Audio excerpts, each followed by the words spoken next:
Good morning, Long Reach High School. Today is March 18th and it is a B-Day. Please stand for the pledge.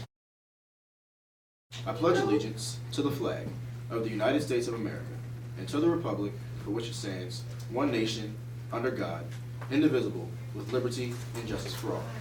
Please be seated. Chris, have you seen the adorable flower babies throughout the school? Yeah, what's that all about? I kind of want one. D'Angelo and Malachi had time to interview Miss Murphy and some students participating in the project. All right, let's see what they found out. Hi, I'm Miss Murphy. We are studying social institutions in sociology class currently. As part of that, we actually focus on the social institution of marriage. Where we are currently with that project is looking at a lot of different social issues about marriage, kinship patterns, and raising kids. As part of the unit, students carry around a 5-pound bag of flour for 2 weeks, and they've got to keep it safe and treat it like it's a real baby, even though they don't have to actually feed it or diaper it or anything. And they study a variety of social issues about raising kids in the United States so that they can better understand it as part of the larger social patterns of family and raising kids in the United States. My flower baby's name is Mason. My flower baby's name is Rue. My flower baby's name is Sage. My favorite thing about this experiment is I kind of like dressing it up and just knowing the responsibility to have actually having a real baby. My favorite thing has to be carrying it around. Also, I like dressing it. I like the clothes option. My favorite thing about having a flower baby is how much people like to treat it like a real baby and hold it even though it's just a sack of flour. One difficulty is just carrying it around, and sometimes I forget it, leave it there, and you can't really do that. A difficulty that I have is that people like to snatch the baby or touch the baby when they didn't ask. Yeah, one of my difficulties is people passing the baby to other people when they didn't ask permission from me, so I don't know who has the baby. Guess what, Chris? I'm powerful. Feminism is in the air this month. Really? Why? It's Women's History Month. Let's go to Kiara with the highlights.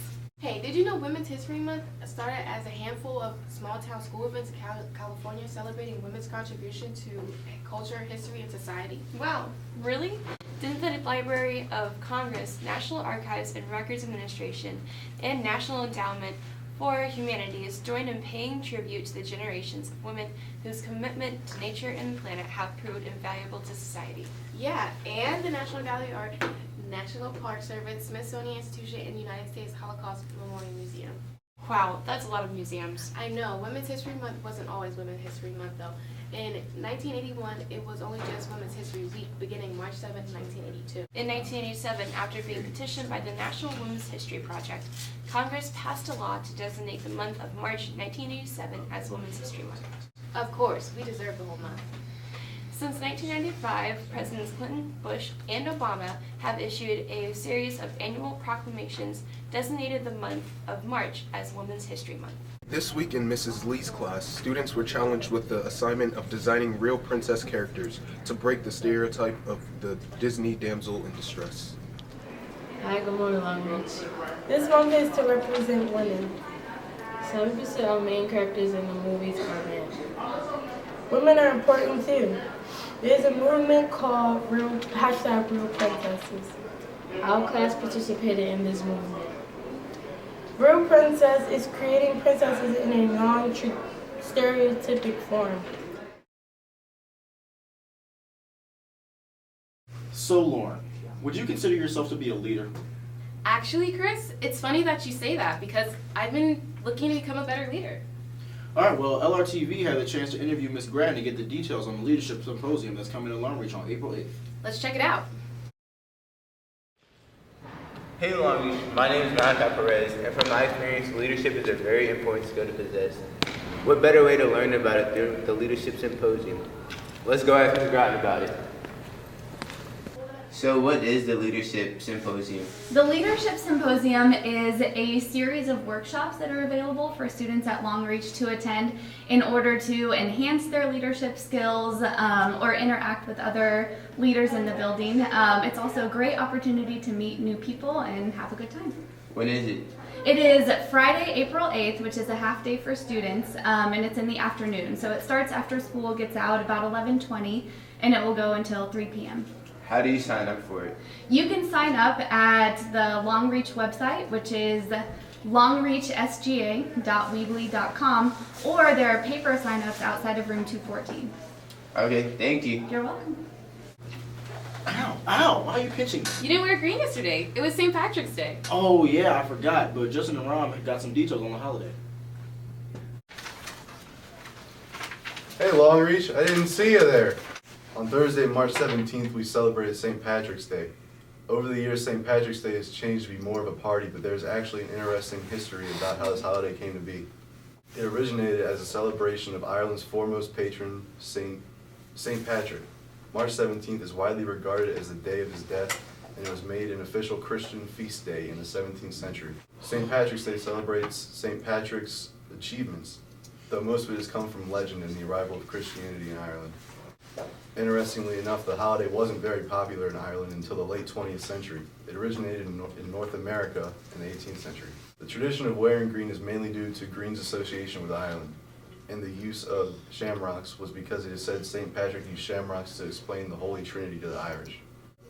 So next time you celebrate St. Paddy's Day, remember it's more than just a party, and wear green. Like me! Ow, can you stop? Can you stop? Well, that's all we have time for this week. This has been Chris, guest anchoring. And Lauren. See you guys next time on LRTV. Have a great day, Long Reach.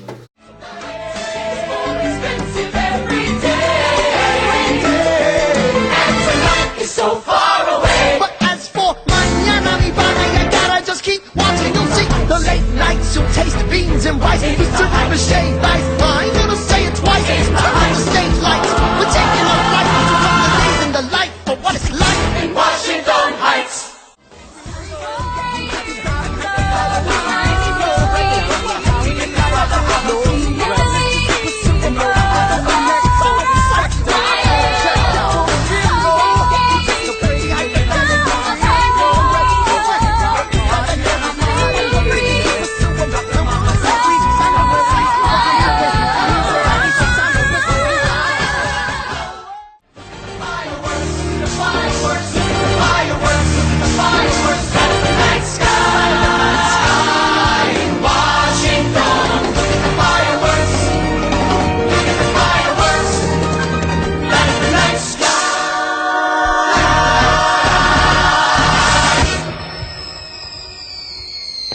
In Washington Heights.